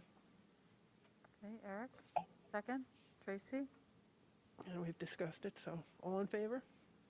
Aye. Aye. Aye. Aye. Sorry, slow to the mute button. I need a motion to appoint the election inspectors for the annual vote on May 18th and appoint the Board of Voter Registration for 2021. Tracy, second. Eric? Thank you. Questions? All in favor? Aye. Aye. Aye. Aye. I need a motion to approve the Health and Welfare Services contract between the Greenville Central School District and the Bethlehem, North Colony, and Saugerties Central School Districts. Okay, Dave, second. Tracy? Questions? All in favor? Aye. Aye. Aye. I need a motion to approve the request for approval of a new textbook. Tracy, second. Eric? Questions? All in favor? Aye. Aye. I need a motion to award the 21-22 fuel bid through DCMO BOCES bid process to Bottini Fuel and Mirabito Energy Products. All right, Duncan, second. Eric? Questions? All in favor? Aye. Can I ask a question? Aye. It's a curiosity. This is for next year's? Aye. Yes. Okay, I think everybody voted on it too. Yes. Thank you. I need a motion to award the contract transportation bid to Coxsackie Transport for the 31-day emergency route and remaining year route to Hillcrest Educational Center, Housatonic Academy. Okay, I have Tracy and Eric. Thank you. Questions? All in favor? Aye. Aye. Aye. Aye. I need a motion to approve surplus items. Tracy and Eric, thank you. Any questions? All in favor? Aye. Aye. Aye. Aye. Okay, under discussion, budget update. Okay, Janet? so we've had 3 changes since the March 1st Board of Education meeting. The school resource officer has a reduction of $944. The printer lease has a reduction of $5,500, and one cross-contract with BOCES has a reduction of $171. So now it comes down to, the budget now is $32,799,528, which is a 1.69% overall increase to the budget. With these reductions, we are able to decrease the appropriated fund balance unplanned by $6,615. I prepared a handout to show the overview of the budget. It's shown, it gives you the full picture of the budget by program, capital, and administrative. It shows you the expenditures at a glance, like all the salaries up together. And also it shows revenues with all the percentages for the revenues. So to recap, there have been no program changes to the budget. Everything is status quo with programming curriculum. Tuition for our special education students going to private or BOCE schools have increased quite a bit, which then in turn increases the contract transportation line. We did have several retirements, which has helped reduce the budget, and that came out to $222,743. For the services aid reduction question from the last meeting, I did some more research on how the governor was trying to figure out the services aid reduction. So it is the lower of A, our district wealth factor, which is 0.905, times the per pupil reduction amount of $148.80. I do not know how the state came up with that number. So you multiply those two numbers, comes out to $131.94 times the enrollment, so it's about $145,300. Or the pandemic adjustment, that $1,065,454, less the pandemic grants, which is the same number, so that is zero, which is why we do not have a services aid reduction. So as the next few weeks go by, I will be adjusting the budget as needed, but the real important date is that April 1st date when the legislators come up with their budget to see if there's changes to state aid. Any questions? So it's just a wait and see at this point until the Can't do 1st? anything. Okay.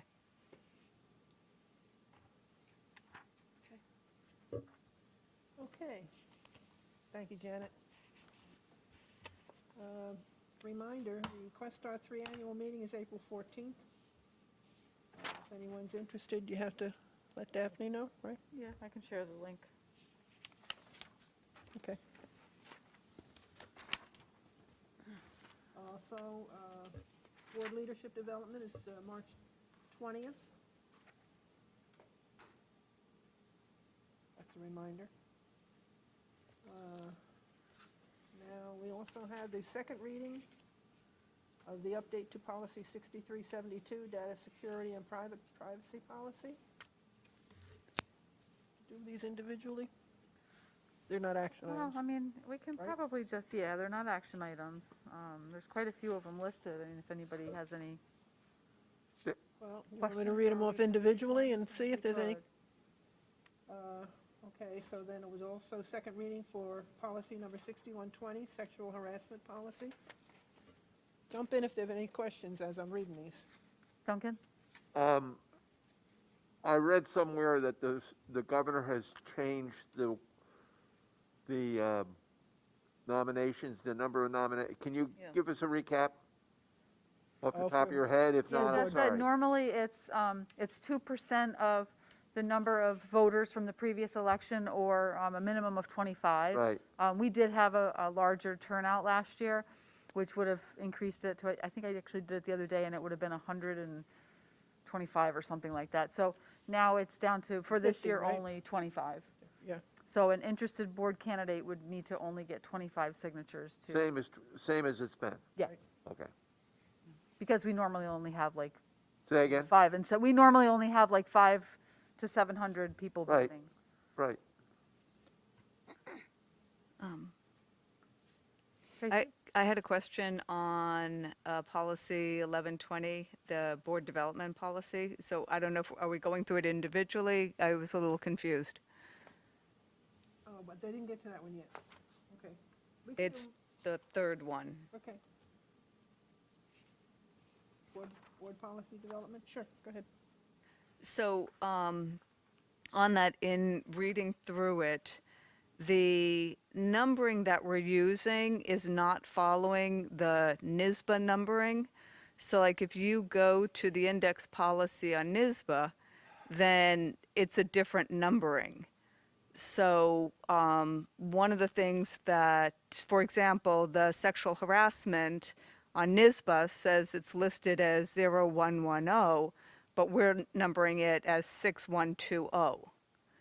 So I think that by following the same numbering, we can be more efficient so that if we're looking to what NISBA's policies are, if we need to add one, then it's easier to cross-reference, I think, for that.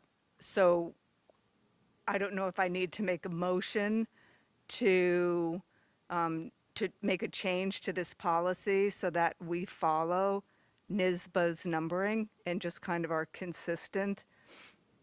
Should that go before the policy committee?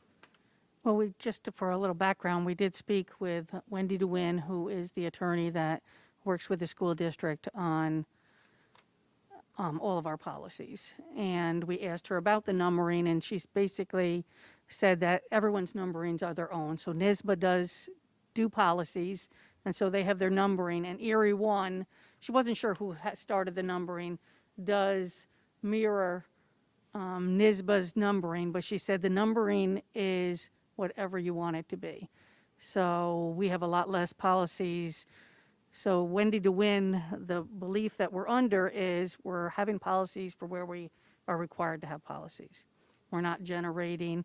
So if you look at NISBA, there'll be a large, thicker book of a lot of policies. So if we tried to mirror them, I don't know if we would be able to mirror all of them. And we would definitely not have the same number of them.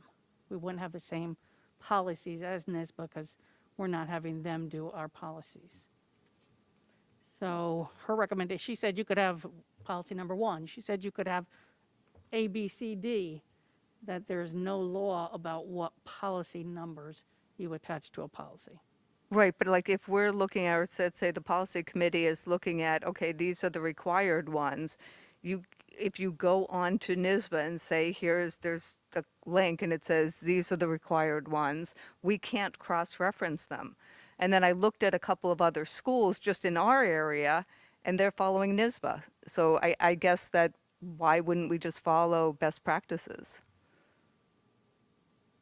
I guess the question is it a best practice? Does it matter? Right.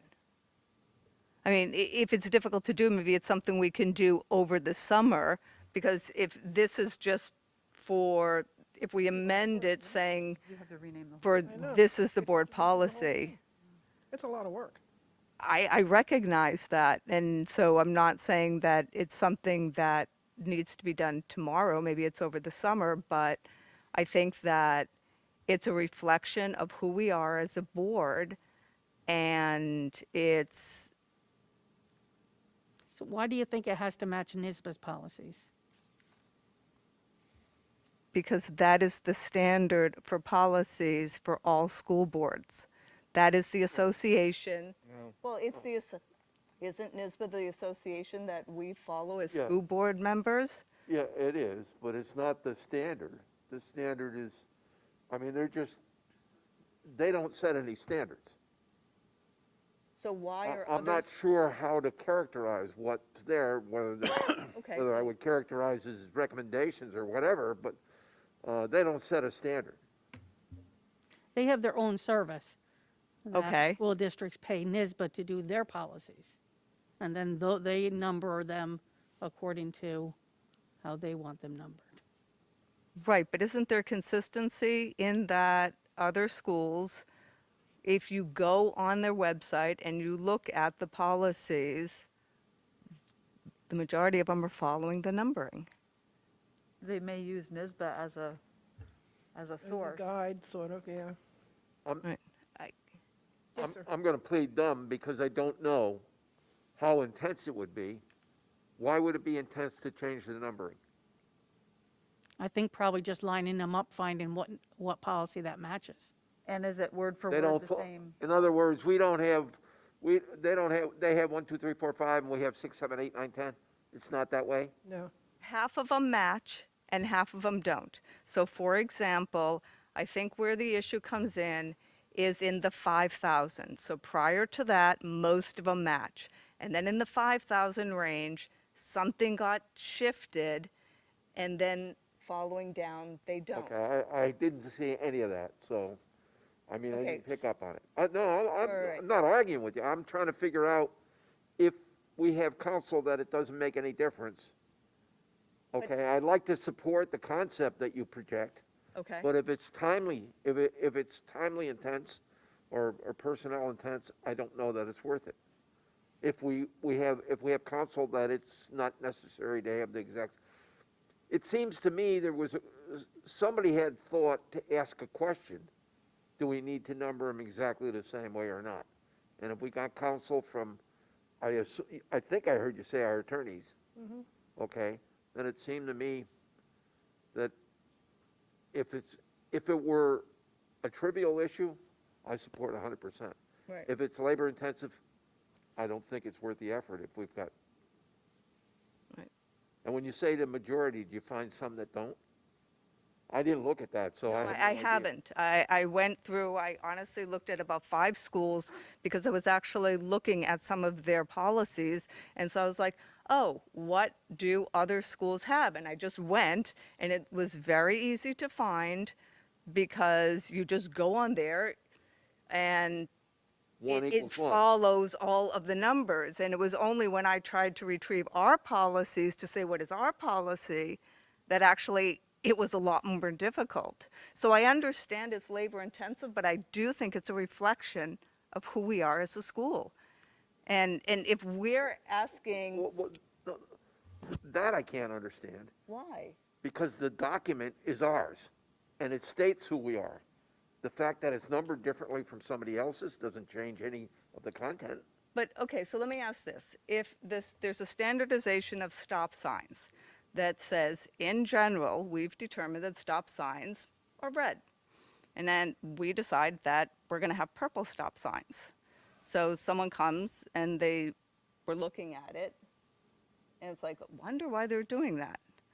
But that's one thing. But honestly, it was more from the standpoint of, if we are looking at, it's what I was doing, that I went to a policy that NISBA had, and then I was trying to cross-reference it with ours.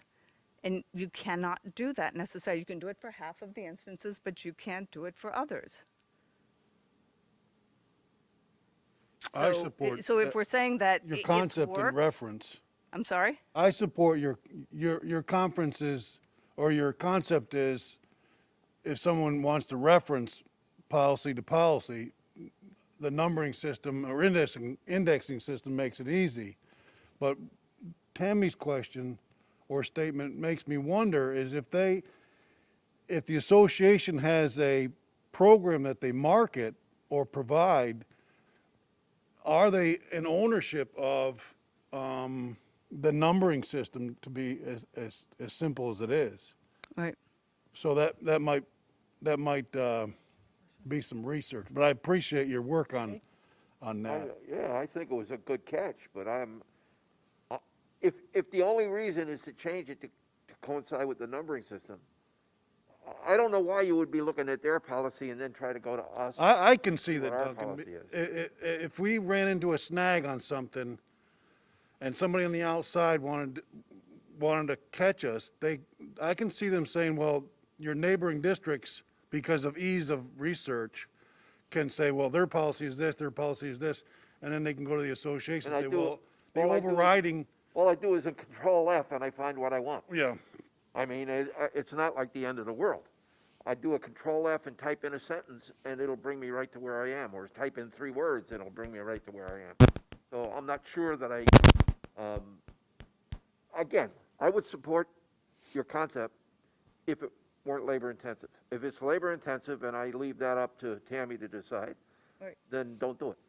Well, it's actually not that labor intensive because the using Word, if you set it up as a book and you do it as a table of contents, then it quickly cross-references it. It would be labor intensive if you do each page. I would like to pick on Jay because he's had his hand raised for a little bit, if I may, and then go to you, Eric. Go ahead, Jay. Thanks. Just a couple comments. First, I'd suggest taking it step by step. You know, I think my assumption is if we were to change the numbering, we'd have to do it through a majority vote.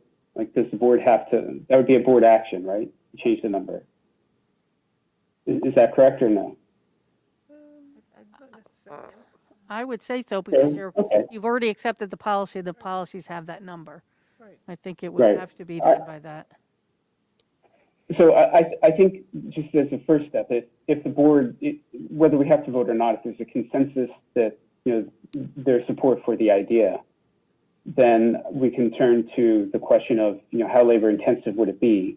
And, you know, we could ask the board, whether it's Tracy or me on the policy committee or someone else, to try to figure out how difficult would it actually be to map our policies to NISBA's. Maybe when you look at it, our Article 1s track to a cluster with NISBA. One complicating factor there, I think, is when I looked at the NISBA policies, you see a table of contents that you have to request the actual policy. So I think unless it's clear from the name, there might be some extra steps there. But anyway, if there was a consensus on the board that you want to move forward with this, we could then take the next step of looking to see how hard it would be.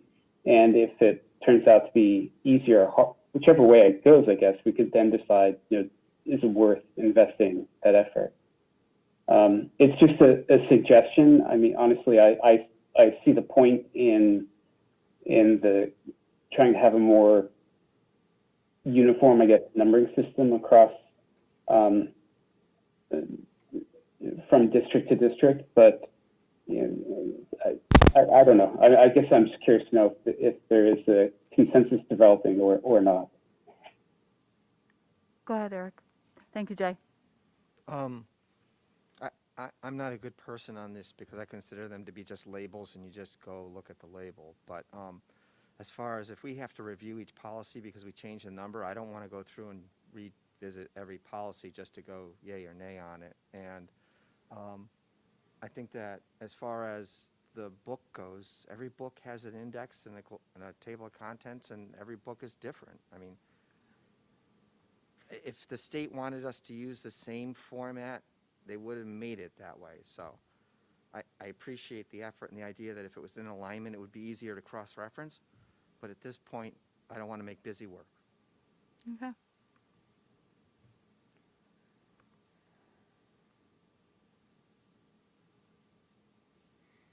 So you want to take a vote or just? No, there's no need for vote. Just Well, discussion. Daphne and I will look at it to see, you know, what, Well, things changed back in Right. 2016. That's what right, happened. that's when we changed Right. everything. So let me just suggest that Daphne and I take a look at it, and we can report back. Okay.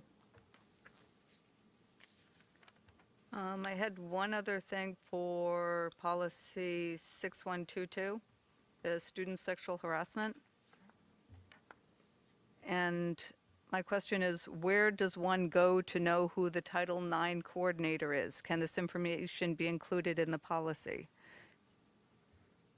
It just references Title IX, but I think in one of the other ones, it specifically mentions an individual. So we don't necessarily have to put the individual, but I think, you know, does it say it's appointed every year in the July? Right. That should be on the website. It shouldn't be on the policy because then you would have to change the policy every time that But we- position or person changes. We have it specifically in one of the other policies. Okay. So where we mention an individual.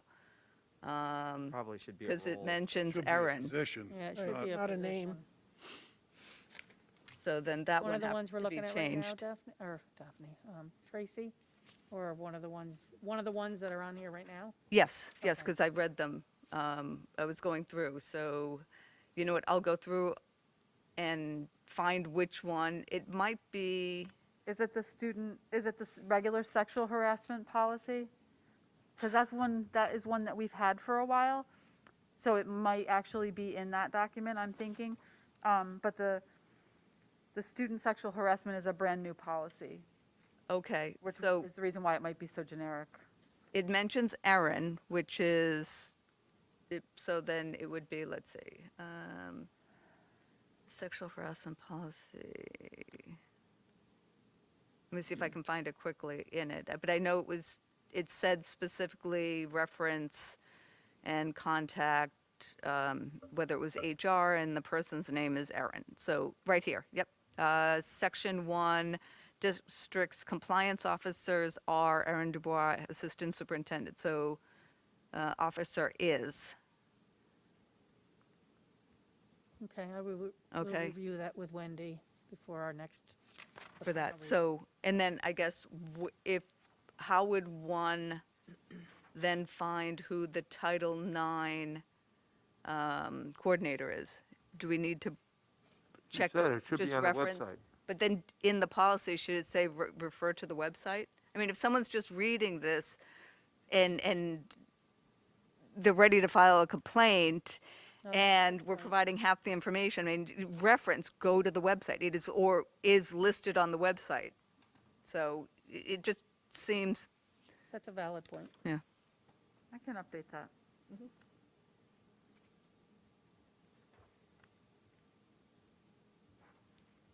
Well, where is that? Not, where is it? Is it on the, Her name, yeah, I found it. It's under the original sexual harassment policy, the one that we updated on section 1. It's no, I see that. I'm on that. I'm talking about Tracy's question. Is it on the website? Yeah, where would I find that now? Title IX? Yeah. On the website. Daphne's checking. The person's appointed every July. So it'll be on the org meeting, that's correct. It's got to be under Ardasa. But I don't know that That's the principal's a Daphne. parent or someone would know to go to the July meeting. Right. Yeah, if you Yeah. Google on our site, Title IX coordinator, it doesn't come up with anything. Okay. We can address that. Maybe we say as appointed every July in the meeting, reference that, however the committee wants to. I think it should be easier than that. I agree. Should be more clearer than that. Okay. I don't know if it's under family resources. We can just look like.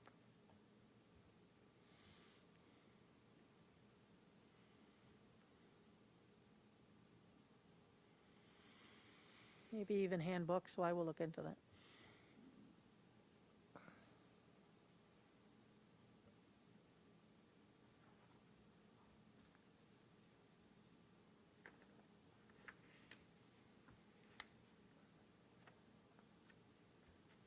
I'm going to go back and start over. Okay. I'm going to read these all individually. Policy 6372, data security and privacy. Policy 6120, sexual harassment policy. Policy 1120, board policy development. Policy 5220, notice of breach of security. Policy number 6122, student sexual harassment, which is a new policy. That's the second reading. First reading, update to policy 6240, drug, tobacco, and alcohol abuse. First reading, update to policy 6270, student organizations. First reading, update to policy 6280, student publications. First reading, a new policy, 9010, gender neutral bathrooms.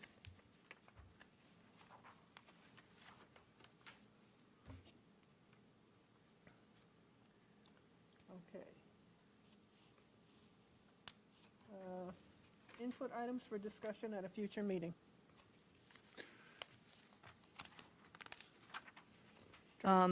There was some discussion about the iReady information, and so I know that we've done the second wave of information, and it's not necessarily for next month, but perhaps we could get a presentation with kind of a breakdown. I'd be curious to some of the math skills and the ELA, not just a general, but more information. Yes. Okay, thanks. I have something also, Pat. I don't know if we wanted to talk about this in our leadership meeting or in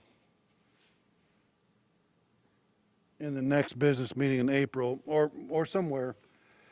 But I have some concerns about the proposed testing that the Federal Education Commission wants to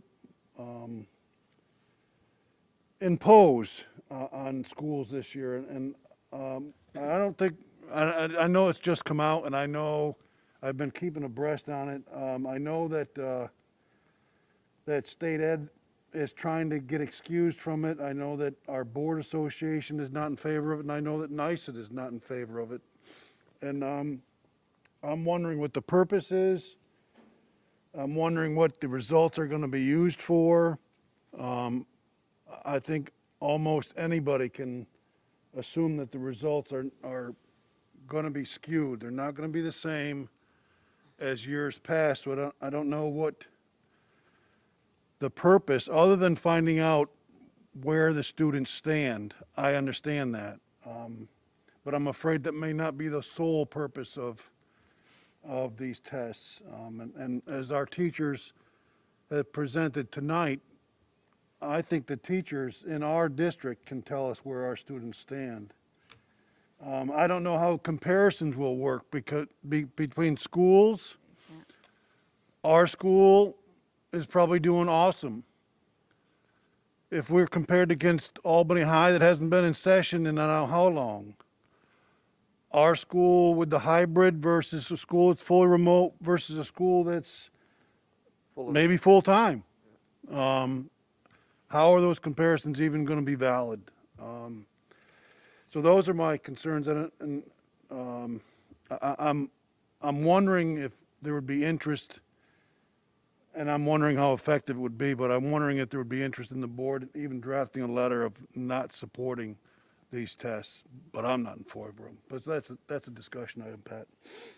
Okay. And then also, on the educational plans, it seems like absenteeism has come up on all the plans, and I know it's a required part of ESSA, but I'd like to have some, I know that Todd and administrators offered some information on absenteeism earlier, maybe even a year ago.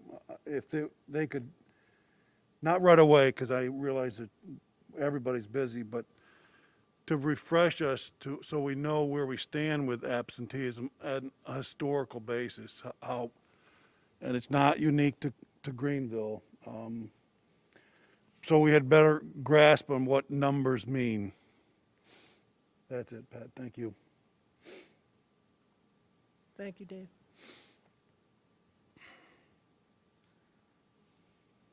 Any other suggestions?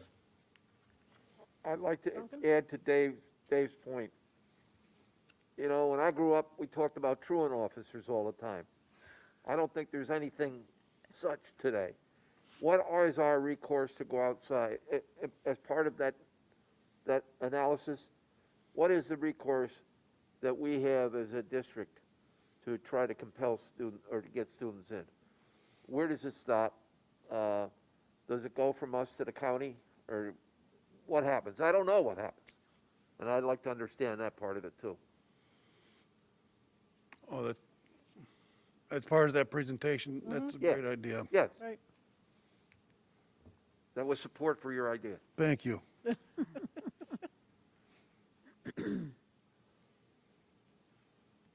I believe that they have to be here, right? Half the battle is showing up. Absolutely.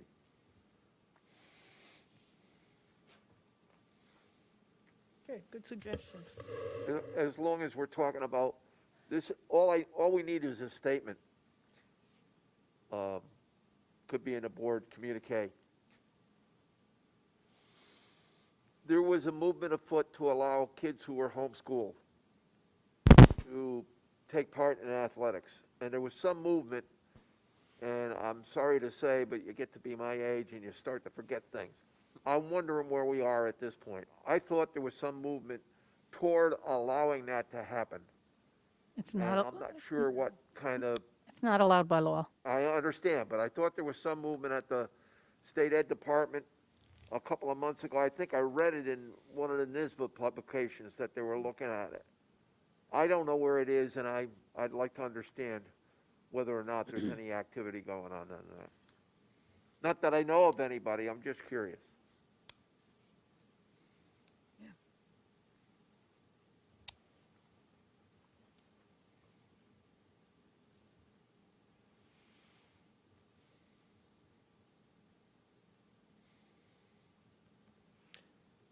Okay.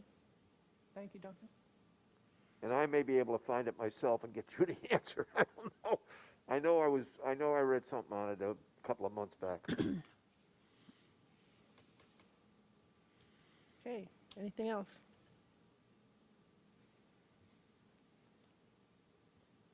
Okay, open forum. Okay.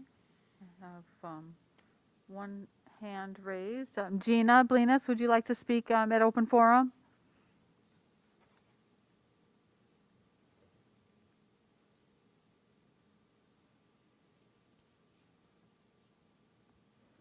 No, sorry, that must have been a mistake. Okay, thank you.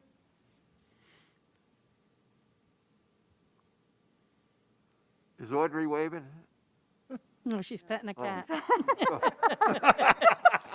Stop moving your hair, Audrey. It's her cat. I have no emails, nothing in chat. Anything on YouTube? No. Okay. All right. Wait, we've got one. Alexis Aloisi, go ahead.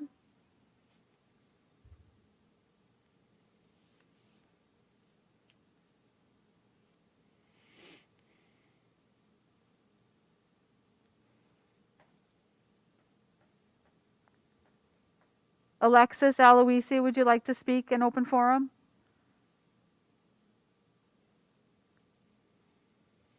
Are they allowed to unmute? Sorry, can you hear me now? Yes, go ahead. Okay, so there were several parents on the parents' website and forum that were wondering when the board did their exit interview with Principal Ward, if the other administration was involved or how this whole process went, because I believe a lot of the staff and the parents were completely blindsided by it. So we were just wondering if you could give any more information on what had actually happened. I would just say any items that are on personnel agendas, we're not allowed by law to talk about their privacy concerns. We do exit interviews, and that information is confidential too. Okay, is that with just the board or is all administration there? Because how do you separate that if there was anything that was interpersonnel related? Our exit interviews are with our assistant superintendent of human, who's assigned to human resources. Okay. Okay. Yeah, that was just repeatedly brought up with several of the parents who were, I guess, completely unaware about what was actually going on. So that was just asked that would be asked at tonight's meeting.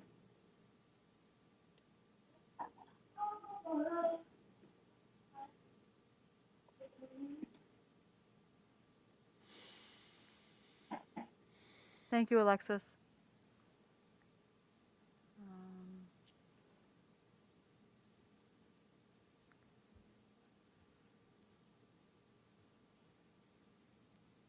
Nothing? Yeah, nothing.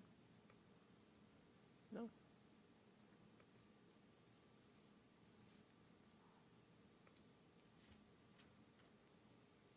Okay. Okay, I need a motion to adjourn to executive session. When we return, we will not be making any decisions. Duncan and Eric? All in favor? Aye. Aye. Aye. Good night, all. Thank you. We will regroup Thanks, in a few everybody. minutes.